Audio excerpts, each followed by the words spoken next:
Welcome to the Broken Graciously podcast, where we challenge the culture of brokenness by exchanging beauty for ashes holistically, with candid conversations, transparency, and practical tips. I'm your host, Tanisha B. Lester, lovingly known as Coach T. I'm a Master Certified Life and Business Coach, Certified Christian Coach, Certified Pastoral Counselor, and published author. I look forward to engaging with you in the comments as well as on IG. Follow me on IG at Tanisha B. Lester with the number 1. Please like and subscribe to this podcast.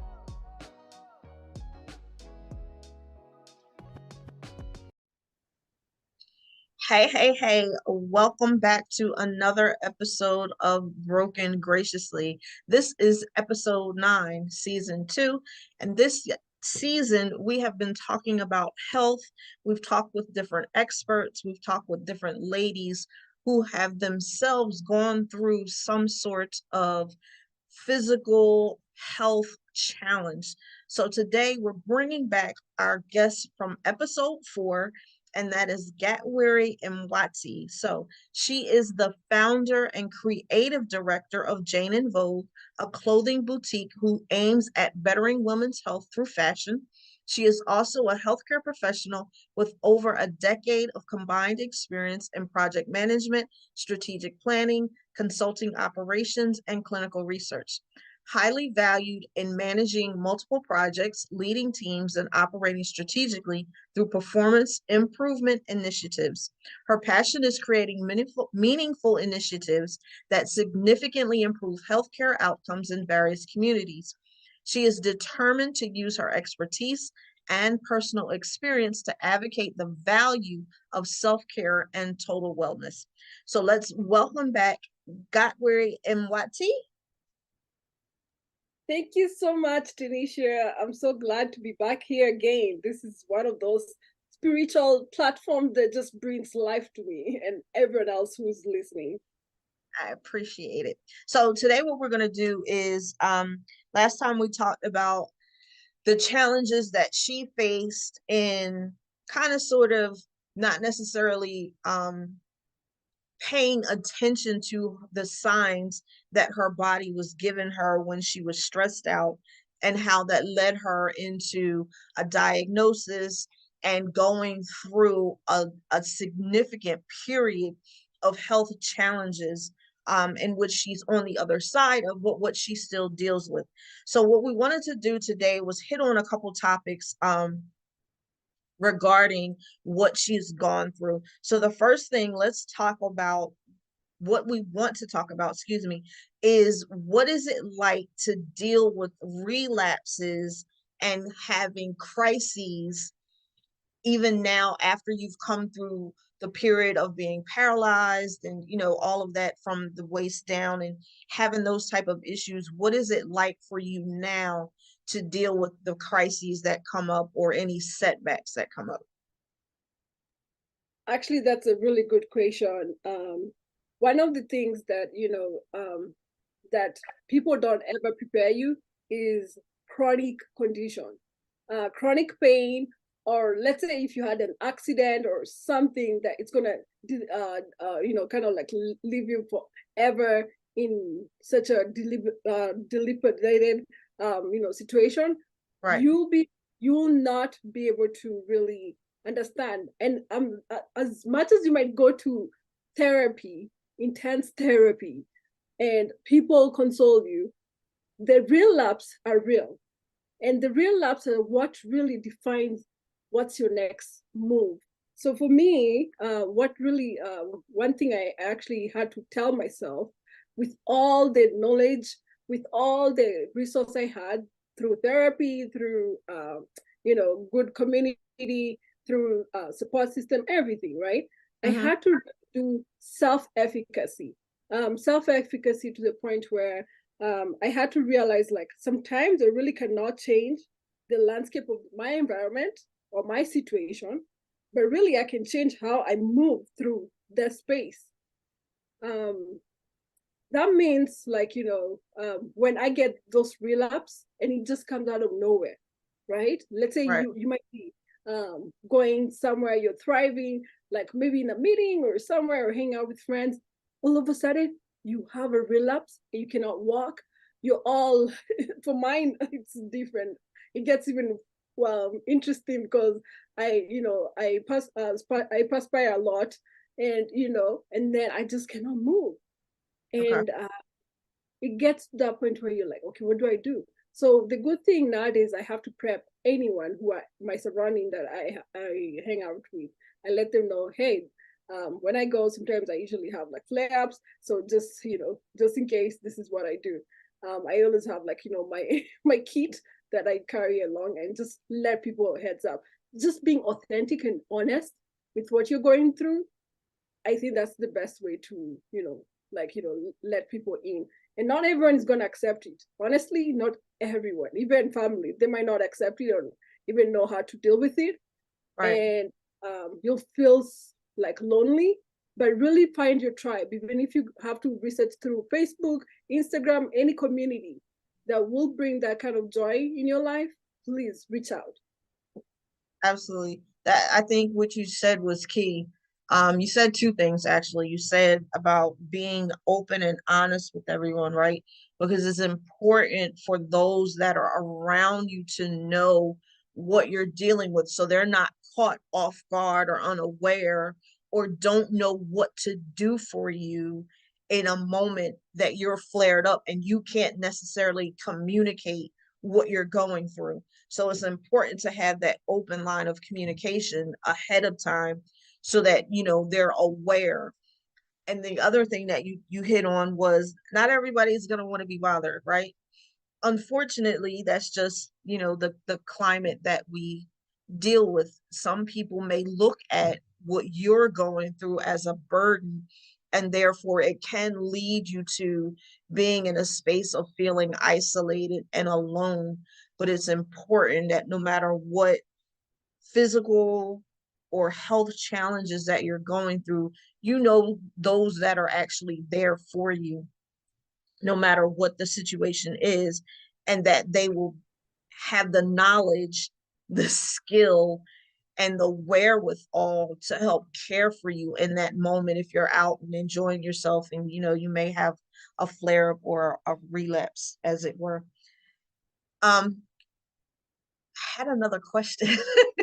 So Yeah. you talked about going to counseling and the therapy aspect of it. Do you For me, I advocate going to counseling on a regular basis. I see my therapist twice a month. Um, and it's not necessarily because I may be having an issue. I utilize it for maintenance because I would rather be proactive than to need her in a reactive state. So, do you That's go to like mental health counseling as well as physical counseling or therapy? How do you navigate that particular space? that is such a really important and also like really factual question, just because yes, like proactive, I always say you'd rather be proactive than reactive, especially when it comes to your health. So for me, I always say I have a clinical team. Okay. I have a physical therapist, I have my doctor who my physical medicine doctor, he always says he's my advocate because we're still trying to navigate how I can continue living my best life. We always Right. say, he's always checking me. He's like, "Are you living your best life?" I'm like, "Yeah." So 6 months I have to check in with him, and then I have like therapy, therapist, and then like I also have like like therapy sessions where like these therapy apps that are live, which I actually attend to even learn through a group of people. Because when you hear not only from when you hear from others, it kind of makes you realize like, oh my god, it's not me alone who's going through this. It's Right. actually another community, and it's something that I can be able to now understand. I'm not the only one in this dark hole. There's other people, and this is how they're working towards.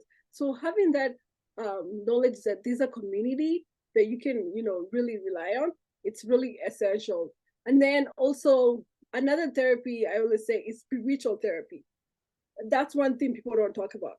Because okay, I always say body, mind, and spirit, right? We has to be in alignment. So body, yes, my physical medicine doctor, my physical therapist. However, mind is gonna be like, the psychiatrist or maybe like a psychologist, right? Mm-hmm. However, spirit, who's gonna really ground your spirit?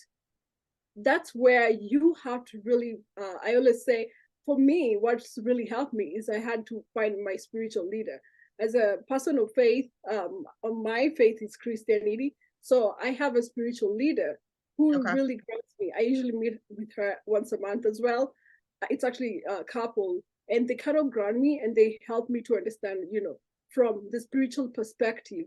That way I can learn also how to ground myself spiritually, because I don't want to be healed one part and then my soul is still off. Right.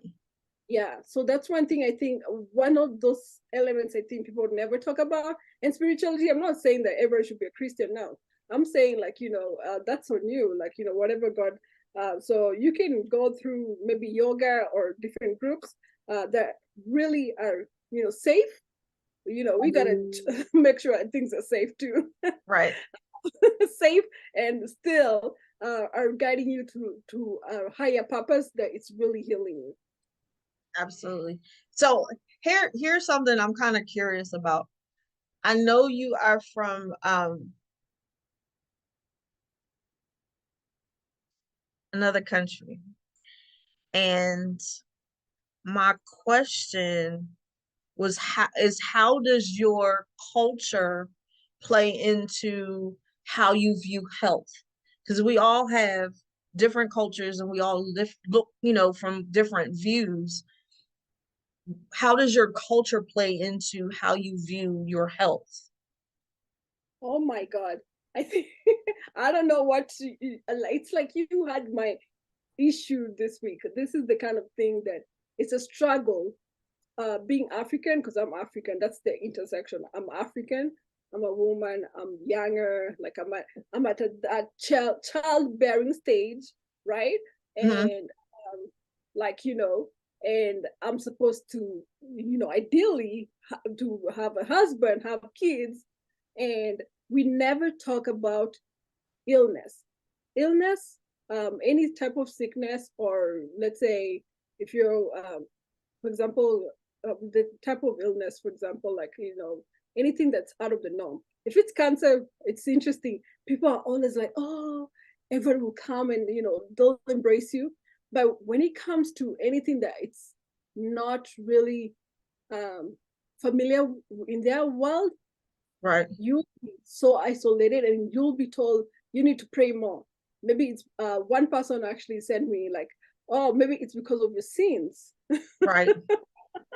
That's what I was curious about, because I've heard um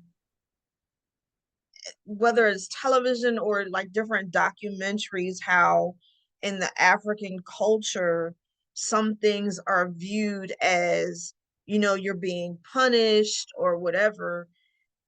Not that that's necessarily true, but like I was curious about that from your cultural perspective. Is that how your illness is viewed by others in your Yeah. culture? And I want to unpack that more, like, because one thing happened was, when I left my job last year, my goal was to now really focus on really advocating health in African diaspora, just Okay. because of the culture community, because this is the biggest omen. I remember even when I was young, someone will die out of HIV/AIDS. You'll be told it's malaria, or like no one will even really want to mention it. And you're like, Okay. that was your aunt, maybe someone very close to you. You're not allowed to really show emotions Hmm. because that's an omen. So when I posted something, in one of my social media, like a lot of people, a lot of Africans reach out to me, like, privately saying that, my God, you really touched me because, my child, um, is diagnosed with autism, and a lot of people are saying like, you need to, like, yeah, there's something wrong with him, you just need to pray for him, you need to pray for him. and she just feels so sad, like she doesn't have that support system. Right. Another one was saying that like she's really burnt out. Like, burnout is still also an illness. It Okay. means, it's a form of illness. Like she was really burnt out, but like because being that African high achiever in the diaspora, they try to force like, oh, you gotta be an engineer, you gotta be a nurse, you gotta be a doctor, like all these accolades, really without thinking about the human in you. And then, so those are the kind of scenarios that really made me realize, like, wow, I really need to use myself as an example, but also to really show people that, yeah, you know what, we got this. Like, this is just part of reality. God usually does not bring anything that you can't solve. You know, there's people Right. who are born congenital issues. What are you going to say about them? So is that their sin?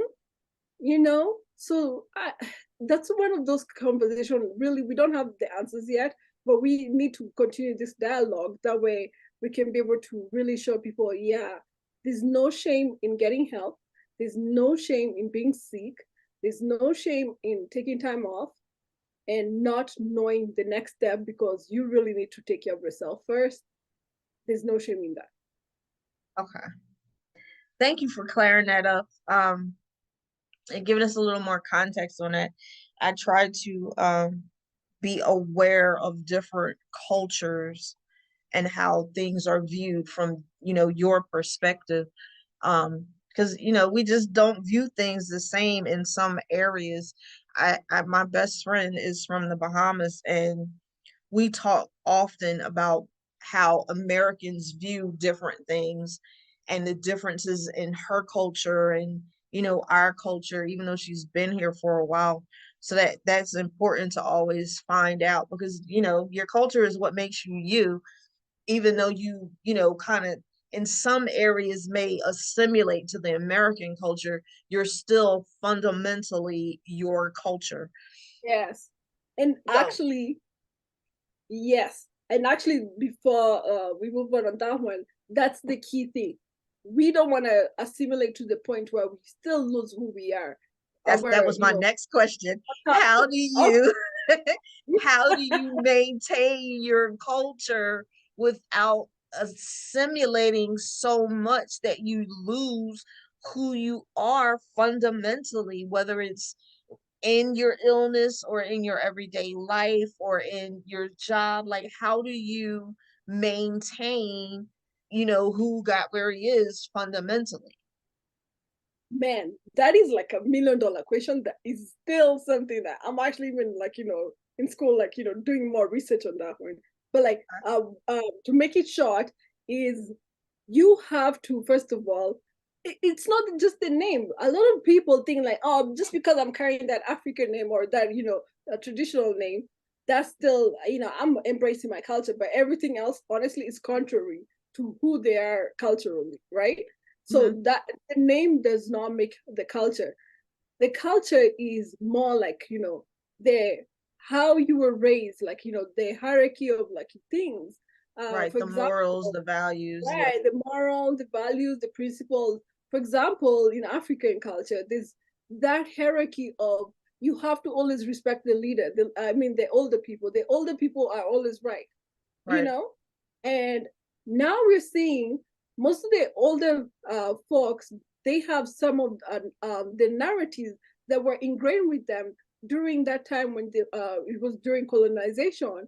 And it's really affecting how they're raising their children.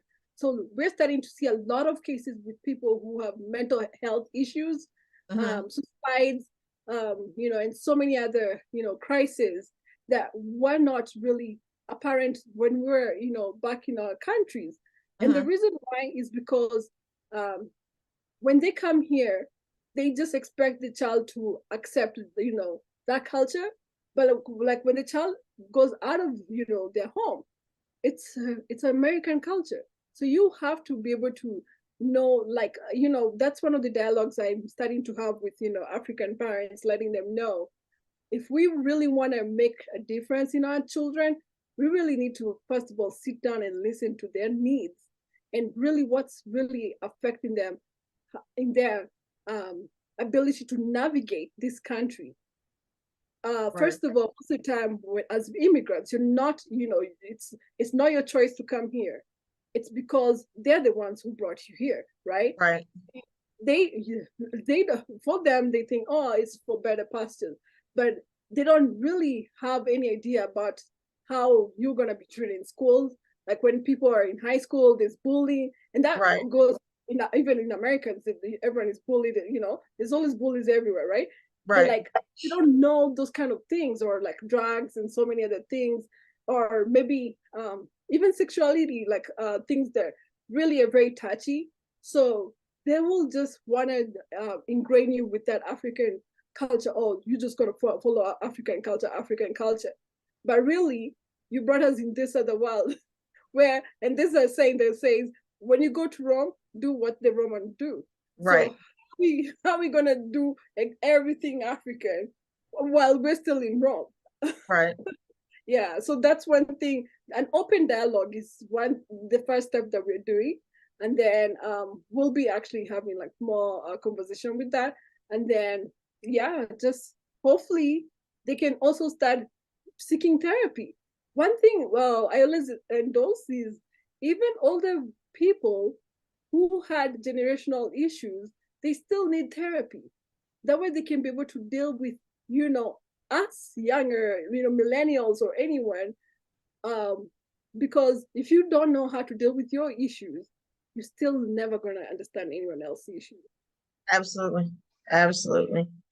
So we're gonna start bringing this into close with a topic that you mentioned to me that you wanted to talk about, which is high functioning anxiety. We in this day and age hear a lot about anxiety, I think more than ever, um across the board. So you have people that are in the highest of positions to the lowest of positions, from, stay-at-home moms to kids in school who are talking about anxiety and are dealing with anxiety. So tell us how it affects you, whether it's in your health or in your job, whatever it is. Let's talk about high functioning anxiety. So for me, high functioning anxiety is when you're only seen when you have achieved something. Like it really comes when anytime, like, no one sees you when you don't have anything to give them, like, a big award or something really like, tangible to say, hey, yes, my daughter did this, my friend did this. Like there's not that acknowledgement. And for me, and that's one thing when I was growing up, I realized, yeah, we only base happiness and success, I mean, like joy, through anyone who has achieved a material or maybe educational, Milestone, right? yeah, milestone, right? But for me, that's not it. First of all, you have to appreciate someone as a human. Do you really know who Gatwiri is? Do you know who Tanisha is before you really acknowledge their, their wins? Because I remember, for example, this is actually very, I still always in my head, my experience that I, try to unpack. I remember when I was in high school, I was really good in art, right? So I actually, I used to um, win a lot of art competitions. And then in my final exam, I actually just froze. I could not really produce. My teachers, that was the first time ever in back home to be given even 1 hour extra to do, to finish my work. And they're telling me like, it's okay, you can continue. I couldn't. And that's when for me, I knew that was anxiety, but really I could not share with anyone. I still went home and I knew I'm gonna fail that exam. So when I failed my exams, um, you know, everyone was looking at me like, yeah, you know. you're not as important.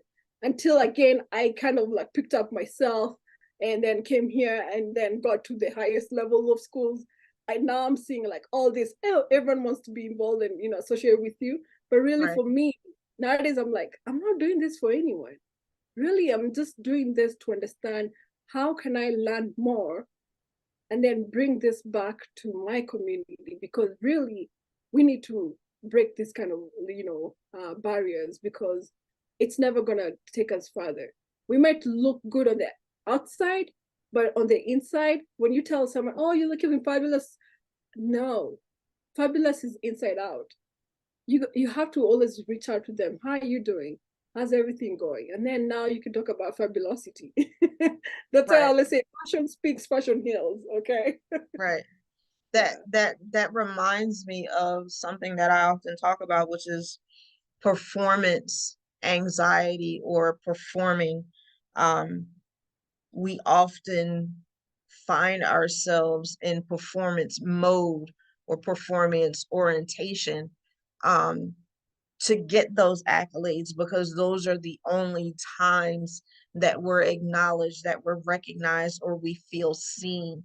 So consequently, you'll have people that are constantly trying to achieve all of the things, the grades, the tests, the positions, right? All of those things, the titles, the degrees, because on the other side of that, that's when you feel seen. But it's when we can understand, and that not that there is anything wrong with achieving all of those things. The problem comes in when you're just doing it for the accolades versus because that's what you truly want to do, or what truly makes you happy. But in performance orientation, what you find is you're doing all of that, but inside you're secretly dying because you're still not feeling seen. You have to keep going and going and going, and there's no really downtime to enjoy what you're doing or what you've done, because you have that need for being seen, right? For being acknowledged. And it also goes into people pleasing as well. So it kind of goes across the board with that, which can lead to all of those anxieties of not passing tests, and maybe failing and not reaching the um the new position that you wanted, or getting the promotion that you thought you wanted. So all of those things can play into anxiety. So I can see how that type hit home for you, given especially our conversation on the fourth episode of how you kept doing those things, and people kept acknowledging you for what you were achieving, but they weren't necessarily acknowledging you for the human and just being the woman that Gatwiri is outside of positions and titles and degrees and accolades. So that Yeah. was really, really good. Any So much. final words that you want to give our audience for anything, advice, tips, practicality, as we wrap up this episode? Yeah. What I want to say and encourage everyone is find your inner joy. Happiness cannot be bought, borrowed, or stolen. It is in your inner workings that can build or sustain it. That's one thing, you have to know how to sustain your inner happiness. Like what you just talked about people pleasing. Do not allow people to really drive your journey. You're the master of your journey, so still stick on that, and just allow your inner joy exude its brilliance outside without any apologies, right? Just be fabulous, drink your water, and just be happy whatever you do. Okay. Thank you. All right. So thank you, Gabrielle, for joining us again in this season to share another portion of your story and giving us some practical tips and some understanding. Hey, this has been another episode of Broken Graciously, the podcast where we challenge the culture of brokenness holistically with candid conversations, transparency, and practical tips. I will see you on our final episode, episode 10, where I will wrap up the season and put a nice, pretty bow on it. And then we will be preparing for season 3.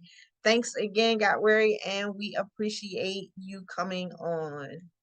Thank you so much, and thank you for the audience. You're doing an awesome job. Thank you. Thank you for tuning in to the Broken Graciously podcast. Stay tuned for weekly episodes.